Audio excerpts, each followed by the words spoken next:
विदा दा खुतबा सामीन दी नज़र सरकार पीर सरवर शाह लिखने 10वीं साल विच शिरक ते कुफर सारा मुल्क अरब थी कुली दूर होया मुशरक रे ना अज नू करन वाले अल्लाह पाक नू ए मंजूर होया।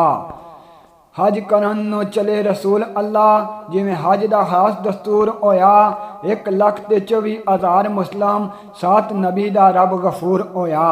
शिरक अरब विच वसदा किथे नाई नूर नबी थी बैतुल मामूर होया ए काबा से जिस थान नबी अल्लाह विस करन थी कदी मजबूर होया।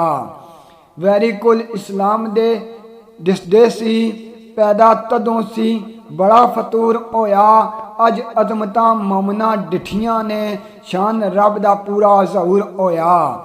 अरबां वेख्या वेख्या ममना ने काबा अज सारा नूरो नूर होया कामयाबियां मिल गईयां नबी ताई शक्को शुबा फतूर सब दूर होया। कामुल हो गया दिन खुदा वाला कामुल नबी दा पाक दस्तूर होया मुक गया जे कम रसूल वाला आजुर अज दरबार गफूर होया।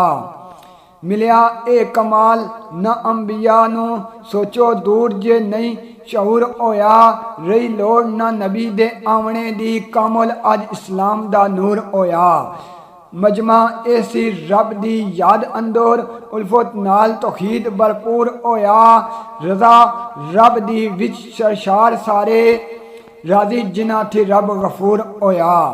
मसवाद दा है बेनज़ीर आलम जिस वेख्या सी पुरसरूर होया बैतुल्लाह दा करन तवाफ सारे आखन शाह कोनैन मंसूर होया। इसे अज विच नबी दा पाक खुतबा सोना जग दे विच मशहूर होया आप जब्बुल इरफात ते ऊंठनी ते खुतबा पढ़न जिवें पढ़न दस्तूर होया। अंदर मैदान दे आस पासे मुसलमान दा खिड़िया नूरो नूर होया सुनो की फरमांदे नबी अल्लाह सरवर ओदा समझना बहुत जरूर होया।